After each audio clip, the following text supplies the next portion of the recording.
네, 조매 꾸! 네, 오늘은 또 귀한 분을 모셨는데요. 자기소개 부탁드립니다. 네, 안녕하세요. 저는 고등학교에서 국어를 가르치고 있는 16년차 국어 교사이고요. 초2, 초4 두 아들을 키우고 있는 엄마이기도 합니다. 이윤정이라고 합니다. 반갑습니다. 와, 이윤정 국어 선생님 반갑습니다. 무려 16년 차. 네. 그리고 현재 고등학교에 재직 중이시잖아요. 네. 근데 저는 너무 궁금한 게 초등 때, 중등 때 성적이 그렇게 높진 않았는데 갑자기 고등학교 때 성적이 쭉 치고 올라오는 학생들이 있다고 들었어요. 네, 저는 저희 집에서 직접 목격했고 학교에서도 그런 친구들은 이제 초중을 목격하지 못하지만 친구들의 증언을 통해서 듣곤 하는데요. 진짜 가까운 사례로는 제 동생이 초등학교, 중학교까지 학급에서 10등 안에 거의 들지 못하면서 좀 사실은 집에서 이제 제가 조금 더 이제 공부 잘하는 아이 이렇게 주목을 받았었어요. 네. 그래서 저는 진짜 머리는 아주 좋았던 것 같진 않은데 그냥 우직하게 공부를 하는 타입이었다면 제 동생은 진짜 끊임없이 책을 읽는 아이, 손에서 책이 떨어지지 않고 늘 보는 그런 아이였는데 중학교 때까지는 성적이 오르지 않다가 고등학생이 되니까 갑자기 첫 시험부터 3등을 하면서 그것도 반에서 3등이 아니라 전교 3등부터 아니, 시작했고요. 이거는 네. 거의 뭐 미라클인데요? 네, 그래서 저희 때는 성적을 교실에 이렇게 막 다 줄 세우기로 붙여놨었잖아요. 네, 그랬었죠. 네, 첫 시간에 저희 어머니가 이제 어머니 학급 총회 뭐 이런 거에 가셔서 쭉 명단을 보는데 맨 위에 있는 동생 이름을 보고 당연히 동생이라고 생각 안 하고 좀 넘어가신 거예요. 네. 근데 아무리 찾아도 없으니까 얘가 걔냐고 이제 선생님한테 여쭤보니까 그 애가 맞는 거였어요. 그러니까 아이가 저는 이제 책을 읽어도 문학 분야 위주로 좀 읽었었고 두루 섭렵하지는 않았었는데 제 동생의 경우는 읽지 않는 분야가 거의 없고요. 뭐 예술이라든지 뭐 경제라든지 아니면 그 외에 다양한 분야들도 많이 읽어요. 우리가 흔히 지금 비문학이라고 하는 그 영역의 책을 진짜 두루 섭렵하는 아이였는데 그 아이가 이제 고등학교가 되니까 수업을 받아들이기 너무 좋았던 거죠. 네, 책을 통해서 한번 머리가 깨었던 것 같아요. 제가 봤을 땐 교과 내용이 고등학교 때 어려워지니까 아무리 양치기로 공부를 해도 그 아이들은 고등학교 가서 흡수하기가 어렵잖아요. 학교에서도 그런 친구들을 저도 많이 보는데요. 제 동생의 경우는 뭘 공부해도 다 쉽게 이해할 수 있는 거예요. 오히려 더 깊이 있고 어려운 말들을 책을 통해서 많이 봤었기 때문에 훨씬 흡수를 잘했어요. 야, 이게 너무 대단한데요. 네. 사실은 이걸 보시는 또 부모님들이 보시면 어떻게 그런 일이 있을 수가 있을까? 정말 대단한 일이라고 생각이 되는데 저는 여기서 중요한 점이 독서 편식을 안 했다는 네, 거거든요. 맞아요. 보통은 그렇지가 않잖아요. 좋아하는 분야, 뭐 웹툰이면 웹툰, 과학이면 과학 해가지고 일방적으로 한쪽 분야를 많이 이렇게 섭렵하고 좋아하기 마련인데 어떻게 동생분은 다양한 분야를 사실 저도 동생이랑 초등학교 때까지는 책을 진짜 많이 읽었거든요. 분야를 그렇게 가리지 않았는데 저는 약간 좀 욕심이 있어서 학원에서 시키는 대로 좀 다 하는 편이었어요. 모범생 스타일. 네. 근데 네. 중학교 때 보면 뭐 한국 단편 소설집 이런 거 있잖아요. 네. 그걸 학원에서 하루에 한 편씩 읽고 요약하기 과제를 내줬었어요. 요즘에도 논술하고 또 해가지고 많이 네. 하고 있죠. 근데 저는 솔직히 그 과정에서 책에 대한 흥미를 급격히 잃었습니다. 이거는 네. 이게 수동적이고 타율적인 네네. 뭔가 그런 거에 의해서는 한계가 있다. 네. 근데 동생분은 정말 자유분방하게 했는데 근데- 그게 오히려 스펀지처럼 나중에 네네. 쭉쭉 빨아들였다. 근데 저랑 같은 학원을 다녔거든요. 그래서 나중에 나는 그때 책에 대한 흥미를 잃었어. 근데 너는 어떻게 계속 읽었지? 하고 물어봤더니 언니는 그 숙제를 정직하게 다 했어? 라고 하더라고요. 얘는 베껴서 했대요. 그냥 이 시간에 내가 이걸 읽고 싶지도 않은 글을 요약해서 다 쓰는 게 싫어서 그냥 어디서 다 베껴서 쓰고 자기가 하고 싶은 걸 했던 거예요. 그러니까 좀 자유로운 영혼이었던 거고.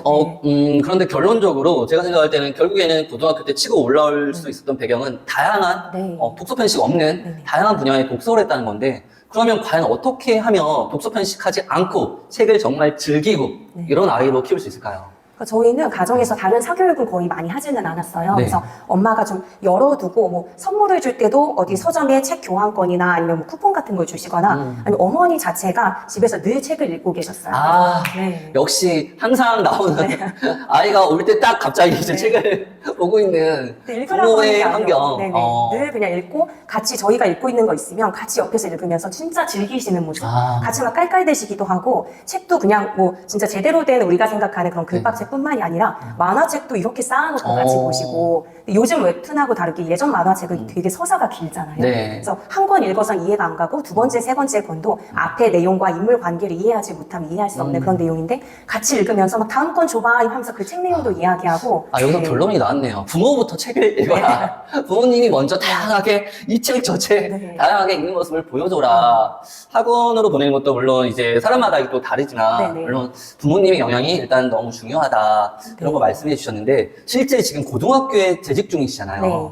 그러니까 동생분 말고 학생들을 관찰해보면 어느 또 사례들이 있을 것 같아요. 그러니까 저는 초등학교, 중학교를 지켜보지는 못했는데 네. 아이들 보면은 이 친구가 초, 중 때는 그렇게 잘하지 않았는데 선생님 얘 갑자기 고등학교 와서 잘해요. 막 이러는 친구들이 있거든요. 근데 그 친구들 보면 그렇다고 엄청 매달려서 공부하는 타입도 아니에요. 근데 사실 제 동생도 그렇거든요. 같이 독서실에서 공부를 할 때도 저는 진짜 막 조급하게 달달 외우면서 공부를 하면 제 동생은 가끔은 공부하다가 만화책도 갖다가 아니면 가끔은 또 뭐 경복궁에 대해서 얘기하는 막 그런 책을 읽기도 하고 아, 또 진짜 호기심이 엄청나네요. 근데 이걸 여유 부릴 때야? 저는 이렇게 생각하면서 한다면 걔는 그런 친구였어요. 근데 네. 학교에서도 보면 이 책을 꼭 세특이 기재해야지 아니면 뭐 교과 내용에 꼭 써야지 이런 내용이 아니라 본인이 정말 흥미를 갖고 아침이나 쉬는 시간에 책을 정말 박학다식하게 이렇게 읽는 친구들, 두루 섭렵하는 친구들 보면 엄청 매달려서 달달 외우는 방식의 공부를 하지 않아도 좋은 성과를 보이고 친구들 보면 아, 초, 중 때 이렇게 잘했던 친구 아니에요 라고 얘기하는 걸로 제가 이제 종합해서 느끼건데 아, 책을 많이 읽는 게 고등학교 때 학업 양이 진짜 많잖아요. 네. 그걸 받아들이기에 굉장히 수월한 기본기를 마련하게 되는구나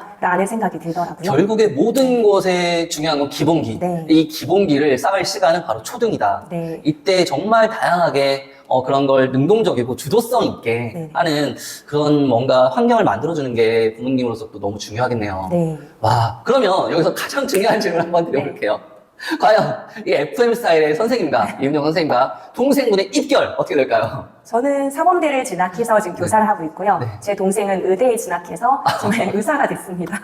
아, 와, 이게 또, 물론 지금 원하시던 직업을 네. 또 얻으신 거기 때문에, 뭐 직업을 가지고 뭐라고 하긴 그렇지만, 입결로 따지면 동생분의 입결은 정말 요즘으로는 정말 힘든. 네, 근데 제 동생은 학원도 싫어했어요. 학원 선생님이 진짜요? 얘한테 관심 가져주고 그러는 것 자체를 싫어해서 정말 필요한 것만 우리 그때 단과 학원이 있었잖아요. 그것만 하나 정도 다니고 다 집에서만 공부를 했습니다. 아, 자기 주도로? 심지어? 네. 와, 누가 진짜 관심 가져주는 걸 싫어했어요. 아, 잘하니까 학원 선생님들이 막 자꾸 이렇게 좀 얘기하는 거 하거나 남겨놓고 뭘 하고 싶어 하시면 학원 이제 안 다닐래. 뭐 이렇게. 아니, 그럼 얘기해서. 일타 강사나 우리가 쪽지게 과외 막 이런 것도 많이 찾잖아요, 근데 사실은. 저는 수학을 너무 못해서 수학은 과외를 했는데 어. 얘는 과외도 이렇게 하지 않고 거의 집에서 그냥 하는 친구. 여기서 갑자기 또 든 의구심이, 네. 이게 또 부모님에 의한 훌륭한 유전이 갑자기 의구심이 드는데, 부모님도 언제나 책을 즐겨 네. 하시고 영향이 있을까요? 근데 굳이 이제 학벌로 보자면 네. 저희 어머니 아버지 그렇게 학벌이 좋으시진 않으셨어요. 그러니까 가정 형편도 좋지 않으셨기 때문에 어머니는 초등학교도 마치지 못하시고 이제 검정고시로 쭉 하셔서 네. 근데 좀 학구열은 되게 대단하세요. 그래서 검정고시 진행하셔서 방통대까지 입학하시고 이제 졸업을 하셨고요. 네. 만학도로서 네. 대단하시네요. 네. 먼저 그 솔선수범을 보여주셨네요. 네, 그러니까 늘 저보다 더 나보다 엄마가 더 열심히 공부하는데 약간 그런 모습을 보여주셔서 결론적으로 답이 나왔네요. 일단은 부모님이 더 열심히 공부해라. 적어도 네. 아이가 수험생 또는 네. 학생일 때 부모님이 정말 열심히 하는 모습을 보여줘라. 네. 이게 최고의 방법이다. 저희 라는 엄마는 거죠. 지금도 책을 열심히 읽으세요. 아. 막 한강 작가 이번에 막 노벨상 네. 받았다 네. 하면 그 책을 막 모조리 다 가져다가 읽으시기도 와. 하시고 책 내용도 얘기하시고 그리고 제 어떤 보면 1호 팬이기도 하세요. 선생님의 책에. 네, 제 책이 나오면 막 진짜 정독을 하시면서 어. 피드백도 해주시고 아. 어떤 부분이 좀 쉽게 읽히더라 막 이렇게도 얘기하시면서 아 진짜 책을 즐기시는구나 라는 게 느껴집니다. 그러니까 이게 뭔가 목표에 의한 그 학습적인 그런 독서가 아니라 삶 안에서 정말 내재화돼가지고 자연스럽게 나오는 게 맞아요. 정말 중요함을 느끼네요.